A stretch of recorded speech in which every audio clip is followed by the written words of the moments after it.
అదే RTV app వార్తల్ని క్షణాల్లో చదివే అవకాశం ఉంటుంది. ఒక న్యూస్ పేపర్, ఒక టెలివిజన్ ఛానల్ మీ చేతుల్లో ఎప్పుడూ ఉంటాయి. అందరికీ నమస్కారం అండి. ఈ కాంపౌండ్లో చంద్రబాబు నాయుడు గారి పుట్టినరోజులు చేశాం, లోకేష్ బాబు గారి పుట్టినరోజులు చేశాం, బాబు జగజ్జీవన్రావు గారికి చేశాం, అంబేద్కర్ గారికి చేశాం, అల్లూరి సీతారామరాజు గారికి చేశాం.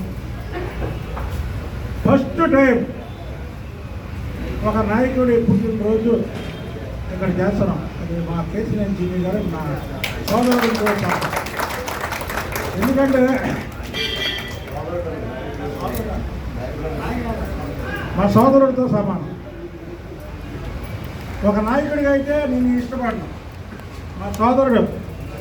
అందులో కింద సంవత్సరం హైదరాబాద్లో ఉన్నాం. ఫామ్ హౌస్లో వీళ్ళ మిత్రులు పెద్ద పార్టీ పెట్టారు. నాకు ఫోన్ చేసి రామన్నారు. అన్నా లేదు నెక్స్ట్ ఎంపీ అవుతావు. పెళ్లి రోజు కూడా ఆయనకి వాళ్ళ మిస్సెస్కి ఫోన్ చేశాను, కావాలి ఇంటికి వెళ్ళా. నెక్స్ట్ మీరు ఎంపీగా పెళ్లి రోజు చేసుకుంటారనుకున్నాను. కరెక్ట్గా పెళ్లి రోజు చేసుకున్నాను. అలాగే అన్నా నెక్స్ట్ నువ్వు పార్లమెంట్ మెంబర్ అవుతావు. ఆ రోజు ఎవరికీ నమ్మకం లేదు. ఈరోజు ఆయన దగ్గరికి వెళ్ళి తిరిగే వాళ్ళు కూడా చిన్ని గారి దగ్గరికి వెళ్తారు, కేసీఆర్ నాని ఉండగా అని ప్రతి ఒక్కరూ ప్రగల్భాలు పెరిగిన వాళ్ళే. అయితే వాళ్ళ ఎవరు మంచి ఆయన అనక అసలు అభిమానులు నాకు కూడా ఏర్పడు. నేను ఆ రోజు చెప్పా, అన్నా నువ్వు నెక్స్ట్ ఎంపీ అవుతావు. ఆయన నన్ను అన్నా అంటే నేను ఆయన అన్నాను. నెక్స్ట్ ఎంపీ అవుతావు అన్నా, ఈ పుట్టినరోజులు ఆ రోజు నాకు కాల్ షీట్ ఇవ్వాలి అని ఊరు సరదా వెళ్ళండి. బలివాడు అన్నా నీ కాల్ షీట్ నేనే నువ్వు నేనే. అప్పటి నుంచి అలాగే ఉన్నాం. మన పుట్టినరోజు అన్నా అంటే ఫస్ట్ నేను అమ్మవారి గుడికి వెళ్ళి ఇక్కడికి వస్తాను అన్నాడు. చాలా సంతోషం అనిపించింది. ఎందుకంటే హ్యాపీగా ఆయన కార్యాలయంలో చేసుకోవాలి. నేను ఎలాగా వేరే వాళ్ళు చేయను, ఆయన కూడా యాక్చువల్గా అయితే కార్యాలయం చేయాలి. కానీ ఫస్ట్ ఇక్కడికి రావాలనంటే తప్పకుండా వస్తాను అన్నాడు. నేను మీరా గారు కలిపి ఈ కార్యక్రమం పెడతామన్నా అంట.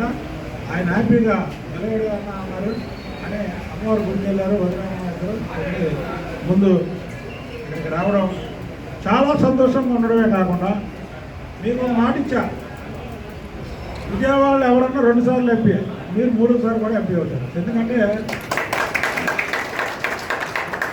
ఎంపీ అయిన తర్వాత ఎంత తగ్గుంటాలో అంత తగ్గున్నాడు. చిన్ని గారు కూడా మీరు అనుకున్నట్టు చిన్ని గారేం కాదు, గోపిని అంటే వాళ్ళ అమ్మాయి ఊరికే ఓన్లీ మాటలే, మనవాడి చేతలు కూడా ఉంటాయి నాకు తెలుసు. ఎందుకంటే ఒక 5 వస్తే అంతవరకునే ఉంటాడు. కానీ ఎంపీ అయిన తర్వాత చూస్తున్నాం అతను నడక, అతను ఇది చాలా తగ్గడం వల్ల అందరిని కలుపుకొని అందరితో ఉండడం చాలా అభినందించడమే కాకుండా చిన్ని గారి ఒక 15 పుట్టినరోజులు ఇక్కడే నేను బతుకుంటే 15 పుట్టినరోజులు అంటే 15 పుట్టినరోజులు అంటే 3 సార్లు ఎంపీగా అవుతాడు. కాబట్టి 15 పుట్టినరోజు గుడికి వెళ్ళి రావే ఇక్కడికి వచ్చి చేయాలి. ఆయన అవ్వాలని మనస్ఫూర్తిగా కోరుకోవడమే కాకుండా చిన్ని గారు నిండు 100 ఏళ్ళు జీవించి ఉండాలి. ఆయన వ్యాపార రంగంలో కూడా దీని మీద పడి ఆయన వ్యాపారం వదిలేస్తే చాలామంది రాసిపోతారు. ఎందుకంటే ఆయన మీద నమ్మకంతో చాలామంది బతుకుతారు. వ్యాపారం మీద కూడా దృష్టి పెట్టి ఒక పక్క ఐశ్వర్యం, ఇంకో పక్క పదవులు, ఈ 2 కూడా ఆయనకి రావాలని ఆ అమ్మవారిని, ఎందుకంటే అమ్మవారి పాదాల దగ్గర ఉన్నాడు. ఇది ఒక విజయానికి సంబంధించినటువంటి ప్లేస్.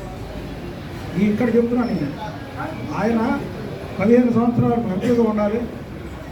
అలాగని 20 సంవత్సరాలు వద్దులేదు, 15 దారి తీసుకోవాలి.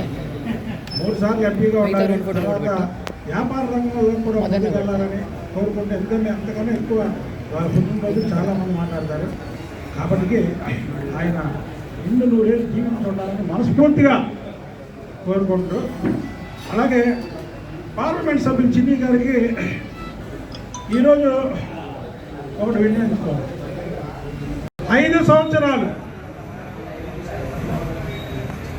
పార్టీ ఓడిపోయిన డే 1 నుంచి మాట్లాడినటువంటి ఏకైక వ్యక్తిని నేను.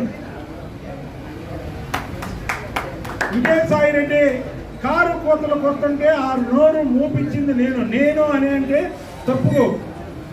నేను అంటే నా వెనకాల మీరందరూ ఉన్నారు. మీ అందరి బలంతో నేను వీళ్ళందరిని ఎదిరించా. కొడాలి నాని వాడు నోటికి ఇష్టం వచ్చినట్టు వాగుతుంటే వాడికి నోటికి తాళం వేసింది మనం. వంశీగా వాడు పిల్లిలా పారిపోయాడు. వాడేదో మాట్లాడుతుంటే వాడు నోరు మూపించింది నేను. అలాగే రకరకాల కేసులు పెట్టించుకొని 37 కేసులు నా మీద ఫైల్ అయి ఉన్నాయి. నా దౌర్భాగ్యం ఏంటంటే నేను పోటీ చేయకపోవడం. ఇవాళ సీఆర్ పోస్టింగ్లు పడ్డాయి. ఎమ్మెల్యేలుగా రికమెండ్ చేసిన వాళ్ళకే పడ్డాయి, నాకు లేదు.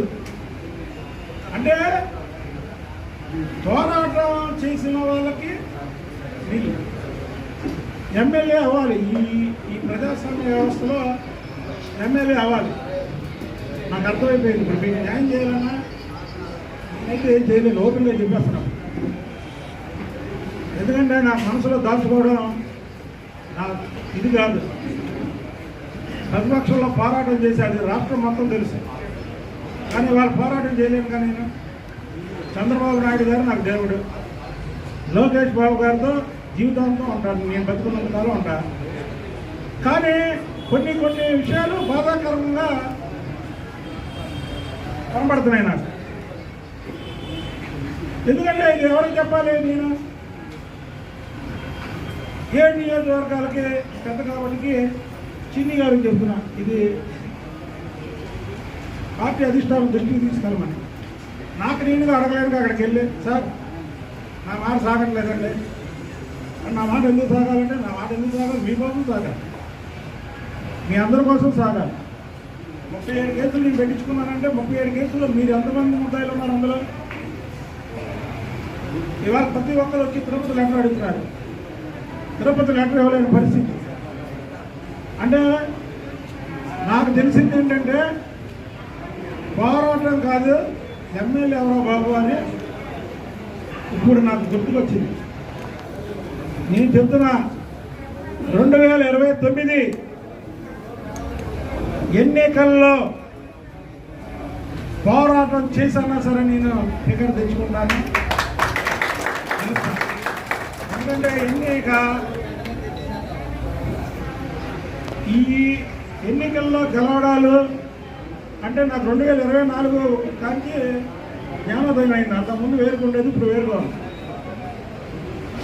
ఎందుకంటే 7 నియోజకవర్గాలకి పార్లమెంట్ అధ్యక్షులు కాబట్టి ఆయన ముందు కూడా నా బాధను వెళ్ళకపోతే ఇది రొటీన్ అయిపోయింది. కష్టపడింది మనం, పోరాటం చేసింది మనం. ఈరోజు అసెంబ్లీలో మంత్రులుగా ఉన్నవాళ్ళు, ఎమ్మెల్యేలుగా ఉన్నవాళ్ళు ఎంతమంది పోరాటాలు చేశారు, ఎంతమంది. ఇది కూడా నేను మాట్లాడలేదనుకో ఇక అనవసరం. నా జీవితమే పోరాటం, నేను పైకి వచ్చిందే పోరాటం మీద. నేను మాట్లాడింది ఆయన దృష్టికి వెళ్ళాలి, అధిష్టానం దృష్టికి వెళ్ళాలి. తెలుగుదేశం పార్టీలో వాళ్ళ ఎమ్మెల్యేలుగా మంత్రులుగా ఉన్న వాళ్ళు ఎంతమంది పోరాటాలు చేశారు, ఎంతమంది చంద్రబాబు గారిని మాట్లాడితే దానికి కౌంటర్లు ఇచ్చారు, లోకేష్ బాబు గారిని ఎన్ని మాట్లాడితే కౌంటర్లు ఇచ్చారు, వాళ్ళ ఇంట్లో వాళ్ళంటే వేరే ఎంతమంది కౌంటర్లు ఇచ్చారు. సాక్షాత్తు వల్లభనేని వంశీని చెప్తే నా మీద ఆ రోజు మంత్రిగా ఉన్నటువంటి పేరు నాని గన్నవరం పిఎస్లో కేసు పెట్టారు. కొడాలి నానిని ఇక్కడే తిడితే నా మీద, మీరా గారి మీద కేసు పెట్టారు. అన్ని రికార్డులు. అలాగే విజయసాయి రెడ్డి మీద ట్విట్టర్లో పెడితే వాళ్ళు పెట్టచ్చు, కానీ నేను పెట్టకూడదని నా మీద కేసులు పెట్టారు. ఇవన్నీ రికార్డెడ్. ఇవన్నీ నేను చెప్పడం కాదు, కానీ వాళ్ళ ఆవేదన ఉంది. మనసున్న ఒక మంచి మనిషికి ఆవేదన వస్తే అది అగ్ని పర్వతమై పేలిపోయింది. అది అగ్ని పర్వతమై పేలిపోయింది. నేను ఎవ్వరికి భయపడ్డాను. ప్రేమకు లొంగుతా తప్ప నేను ఎవ్వరికి భయపడ్డాను. ఇవాళ ఇప్పుడు చిన్ని గారు రాకముందు కార్యకర్తలు అందరూ ప్రతి ఒక్కరూ చెప్పడమే, ఏమని మీరు మాకేం న్యాయం చేయలేకపోతున్నారు, ఏం చేస్తాం, చేతులు ఏమైనా ఉంటేనే చేయడానికి పోరాడాలి.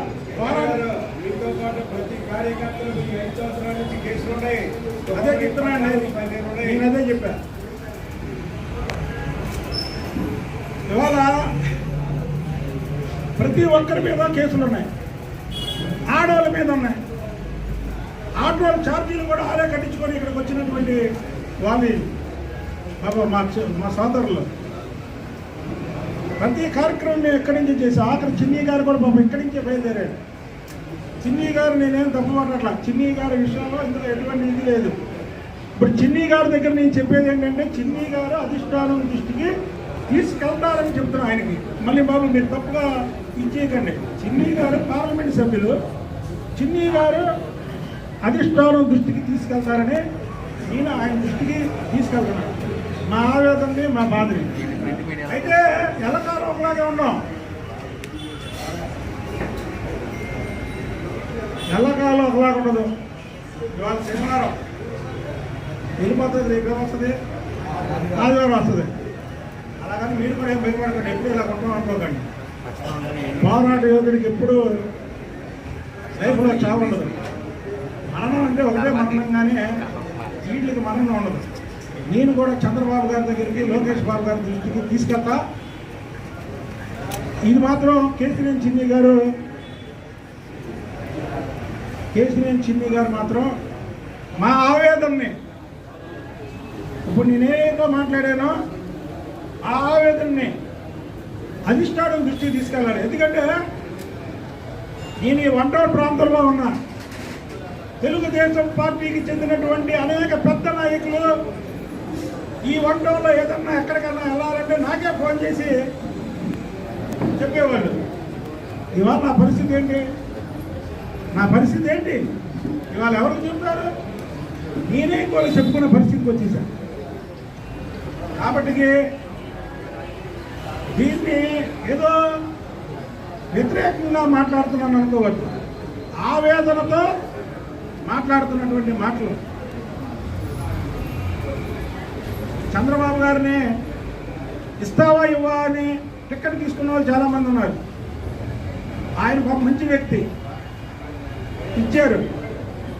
నేను రక్తంతో కాలు కడిగా, ఇవ్వకపోయినా పర్వాలేదు సార్ అన్న, అంటే నా లాయల్టీ. ఇవాళ కూడా నాకేమి ఇవ్వకపోయినా నేను సత్య వరకు తెలుగుదేశం పార్టీలోనే ఉంటాను, చంద్రబాబు నాయుడు గారితోనే ఉంటా. లాస్ట్ అండ్ ఫైనల్ ఒకటి గుర్తు చేస్తున్నా, కేసీఆర్ నానికి నాకు ముందు ఒక ఎక్స్లో మాట పెట్టుకున్నప్పుడు చెప్పా, నేను సత్య వరకు తెలుగుదేశంలో చంద్రబాబు గారు అంటుంటా, నువ్వు ఉంటావా అని అడిగితే ఆ రోజు అతను సమాధానం చెప్పలేదు, పారిపోయాడు. నేను అలాగే ఉన్నా, టికెట్ ఇచ్చినా ఇవ్వకపోయినా, నేను ఎన్ని ఫైట్లు చేసినా. అలా జోగి రమేష్ ఇంటి మీదకి వస్తే ఇవాళ ఎమ్మెల్యే అయినటువంటి వ్యక్తులు ఎవరైనా వచ్చారా? విజువల్స్ చూడండి. పోరాటం చేసింది నేను ఎన్ని చెప్పుకోకూడదు, కానీ చెప్పుకునే పరిస్థితికి వచ్చింది నాకు. ఒకటి మాత్రం కరెక్ట్, ఏది ఇచ్చినా ఇవ్వకపోయినా సరే. ఇప్పుడు నాలో ఇది ఉంది, పోరాటం చేసే శక్తి ఉంది. మా వాళ్ళకు కూడా అందరికీ పోరాటం చేద్దామనే వాళ్ళే, కానీ అధికారాన్ని అనివేద్దాం వాళ్ళు ఎవరు లేరు. ఏమా నాన్న, అందరూ పోరాటానికి రెడీ అన్నారు. పోరాటం అంటే మీ ఇప్పటికి కూడా చంద్రబాబు గారి శత్రువుల మీద పోరాటంతో చేస్తూనే ఉంటా, పదవి ఉన్నా లేకపోయినా. కాబట్టి చిన్ని గారు ఇవన్నీ కూడా అధిష్టానం దృష్టికి తీసుకెళ్ళి నాకు మళ్ళీ అధిష్టానం నుంచి ఒక సూచన ఆయన తీసుకొస్తారని చిన్ని గారిని మనస్ఫూర్తిగా కోరుకుంటున్నాను. ఎందుకంటే మళ్ళీ మీరు చిన్ని గారిని పెట్టుకొని మాట్లాడారు అని రాయకండి, అది కూడా తెలుసుకున్నాను మీకు.